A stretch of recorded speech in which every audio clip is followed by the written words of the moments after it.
You're still watching TVC Breakfast. Now, the International Monetary Fund, IMF, says Nigeria is projected to make up at about 1.5% of global real gross domestic product in 2026. The forecast suggests expectations of stronger economic performance compared to many other countries. Now, according to the analysts, this could signal rising business activity, improved government revenue, and opportunities for job creation in key sectors such as agriculture, manufacturing technology, and services. The IMF projection also puts focus on economic reforms and fiscal policies aimed at stabilizing growth. However, experts stress that the true test will be whether this growth will lead to lower inflation, stronger purchasing power, and better living conditions for the average Nigerian. Now, joining us via Zoom from Abuja to discuss this outlook and its real-life implications is public finance and policy expert Olusegun Elemo. Good morning, sir. How are you doing? Very fine. Thank you for having me. Of course. Happy New Year to you guys. Happy New Year. Thank you for joining us. Thank you for joining us this morning. Now, let's just go straight into this conversation. Oftentimes, we talk about the GDP, we talk about the IMF and all of that. We say that ordinary Nigerians do not understand this because they are still worried that, the food prices are still the way they are. Maybe not going up, not going low, but they just remain static. People do not really get what it is. But we're seeing this strong projection. My first question is, how do we maintain this? Because oftentimes we read all these fantastic stories, but how are we able to make sure that we sustain it? And also, how does this affect the ordinary Nigerians? For the market woman in Kaduna, for the Okada rider, how do they understand, these reforms? Yeah, thank you very much for the question.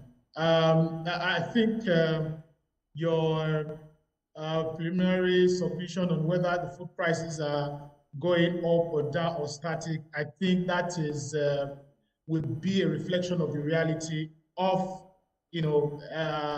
individual Nigerians, as the case may be. Of course, subject to location as well and other variables. But talking about responding to the question exactly, economic growth doesn't just happen, and in terms of reflecting on whether individual lifestyle or household living conditions and all of that, there are indicators by which you will measure progress individually or collectively. But just to also mention that the case in which the IMF is talking now is different from what has happened in the past. And I'll give you an example. For instance, between 2019 and 2024, you would see nominal GDP growth in Nigeria that did not translate into real GDP growth. And what does that mean for an average Nigerian? It means that you have surplus of money supply in the system that is not backed by production. And where there is no production, it then means that there is no employment. Where there is no employment, there is no disposable income. Where there is no disposable income, there is low purchasing power and reduced quality of life. That's how it connects. But now, looking at what the current president has done in terms of reforms, you can now see that there is element of productivity in the system. For instance, between that 2019 and 2024, nominal GDP in Nigeria grew by 80%, while the real GDP grew by just 6%. So you could see the huge divergence. And that was what was mainly responsible was because of the printing of currency that was pumped into the system, and that, of course, resulted to almost hyperinflation, if not near hyperinflation, and that disrupted the economic system, disrupted the lives of the people itself, which the current government is now trying to redirect and correct. So you would see that there is now increased productivity, and what that means for the everyday Nigerian is that where there is productivity, certainly there will be increased employment. Where there is increased employment, there is possibility that the wages and salaries will increase. There is high possibility that you will have more disposable income with you. Well, that is also subjective because it's dependent on other variables. For instance, what are Nigerians spending on? And is government able to also intervene in other areas that they are spending on, for instance, in food, like you have mentioned, in rent, and some of which are now being addressed by, for instance, the current tax reform. Also remember that this current government totally removed, subsidy from petroleum product, and that has also impacted on the disposable income of Nigerians. So you can see it's been a give and take, but largely is that the economy is more stable. There is productivity in the system. There will be, if we sustain it, increased employment. There will be, more disposable income and, increased or improved quality of life for Nigerians. That's how it's going to happen. All right. Yeah, I like your submission. You've made very important submission using figures and facts. Now, comparatively speaking, moving the discussion further, if you look at our GDP growth rate in 2023, we had 2.74% growth rate. In 2024, we have 3.4% growth rate. And now in 2025, we're talking about, or 2026, we're looking at about 4.4% growth rate. Now, if you take it along with South Africa, which had been experiencing huge boom, and then taking into consideration the fact that the IMF is now predicting or is saying that we are one of those 10 countries contributing, to global GDP growth. We're ranked along with Brazil at 1.5%.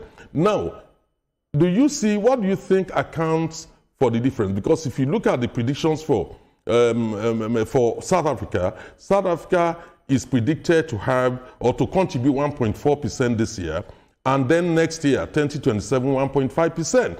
Unlike Nigeria, it seems this is the first time in recent decades, that we have overtaken South Africa. So what do you think are factors responsible for this?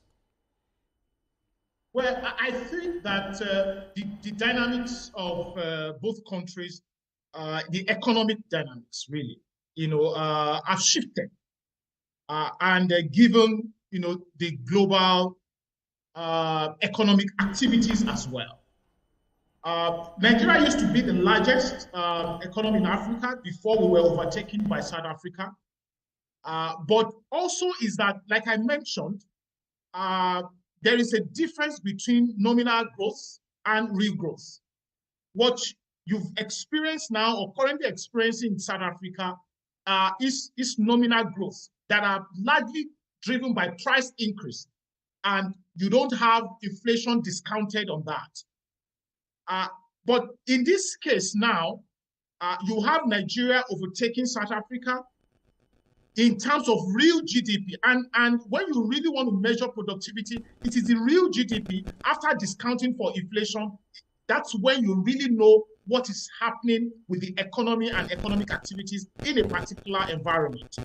Also is that the pressure that the South African government is facing, you recall that he recently had to go to the U.S. government to lobby on some of the tariff increases have been imposed by the U.S. government, and the U.S. government appears to be one of the biggest trade partners with South Africa. So there is trade pressure in that regard, and then South Africa is also facing energy crisis as we speak. And the economy is not driving as fast, as paced as it used to be. So those are some of the issues that the South African government is faced with. And the current president, of course, will have to deal with that. And his party will have to deal with that, possibly maybe during elections and all of that. But coming back home here is that some of the reforms that the current president, had implemented, the stability of the exchange rate. The exchange rate is now much more stable, not entirely stable, but much more stable than it used to be. before the current president took over in 2023. And that has built investor confidence to come into the sector, into the system now.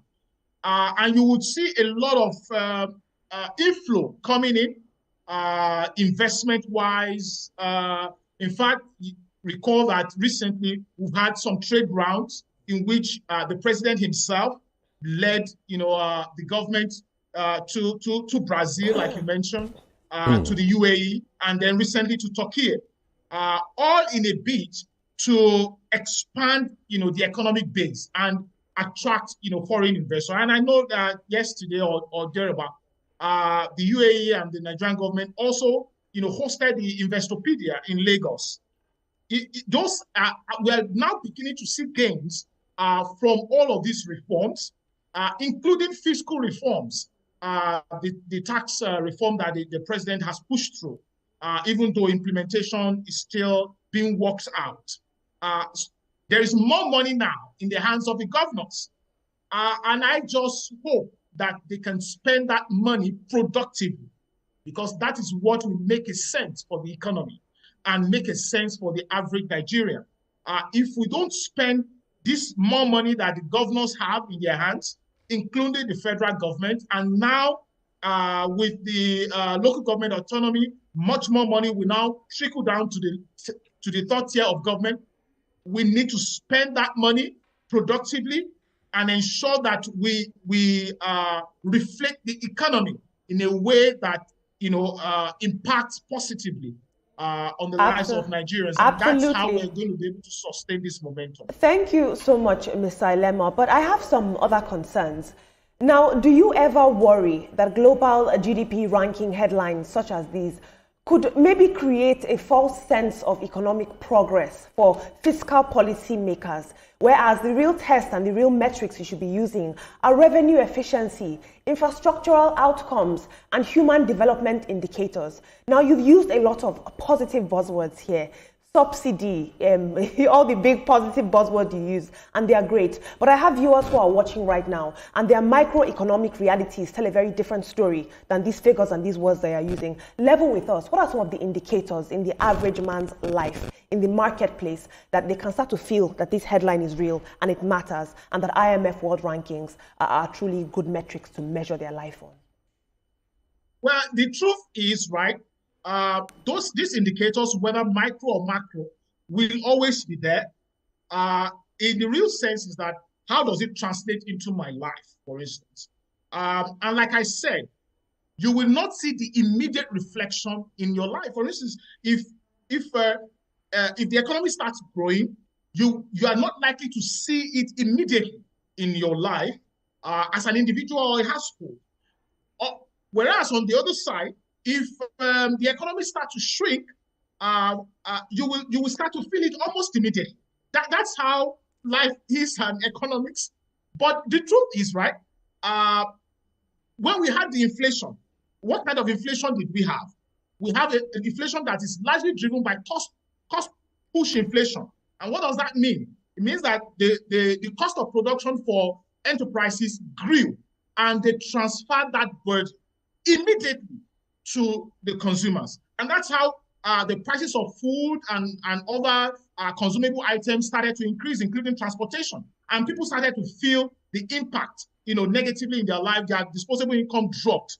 But on the flip side is that the economy is stabilizing. The cost of production is also moderating. And I know for one that, for instance, people were complaining about local domestic flight tickets recently. And I know that there's been some adjustment in that regard. And some people are beginning to also, testify of those adjustments. And that's how you begin to see this impact. But for people who are low on the ladder, I think what is important is that when the government and the private sector act responsibly and ensure that we spend productively, like I said earlier, we can now improve.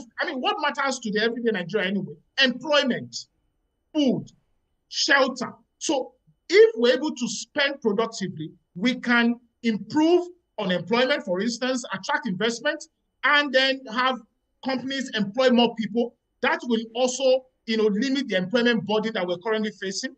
it will also immediately translate to, increased disposable income. For instance, those who were unemployed have now been employed and they have more money to spend in the market.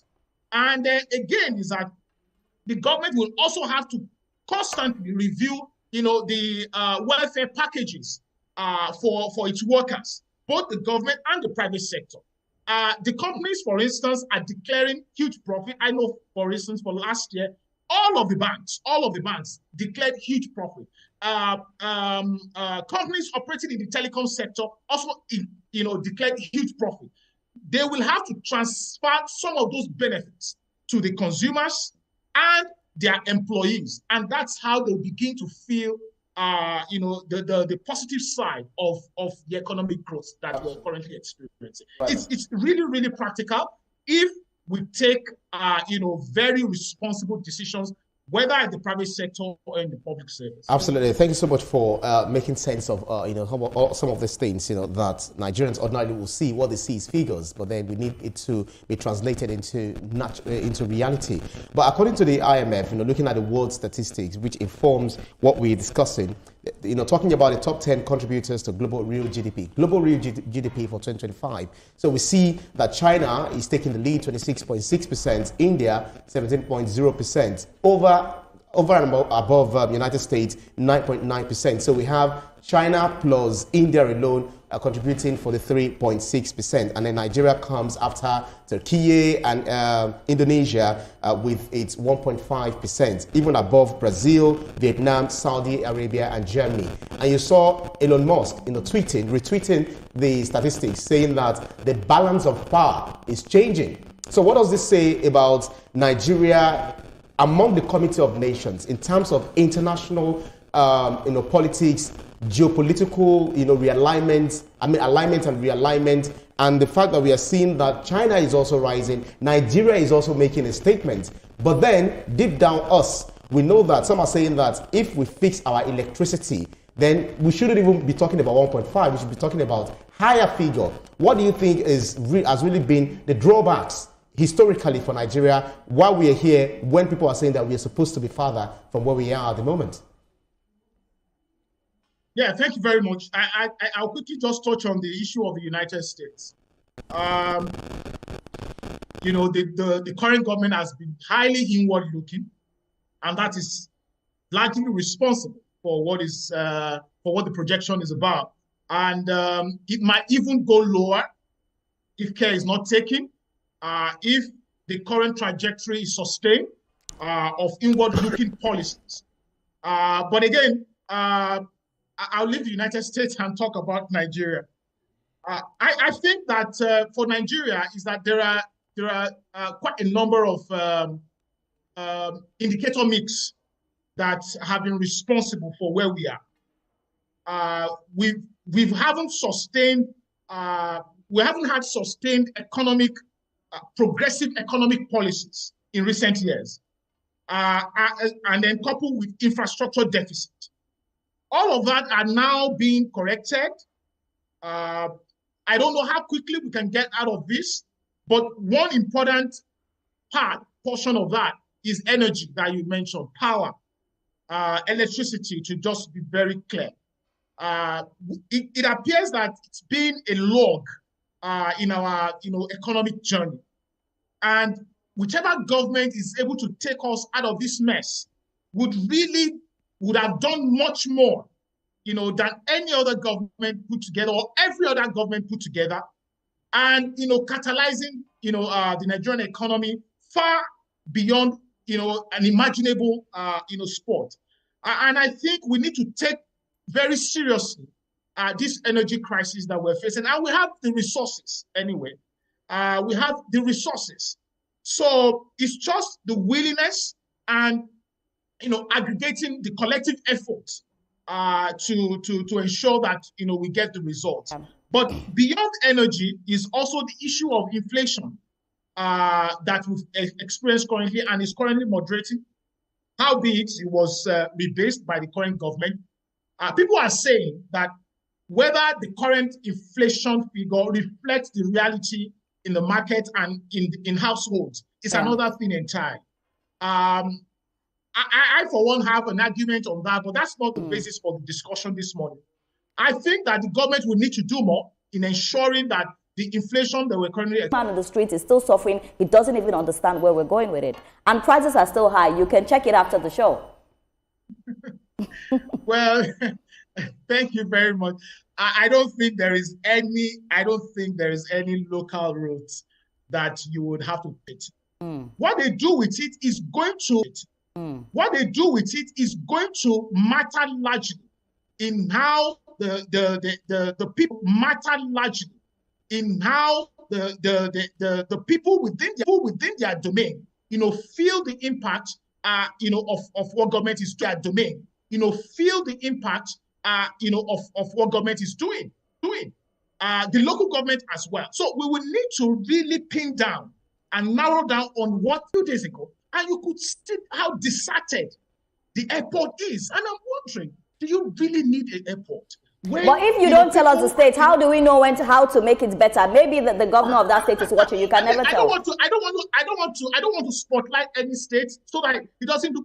But those states know themselves, and we really need to look at the spending habits. What region? Just tell me your region. Just give me a hint. Right, still ahead on TVC Breakfast, Abuja residents head to the polls as the FCT area council elections begin, with voters set to decide leadership at the grassroots. Don't go anywhere. Stay with us.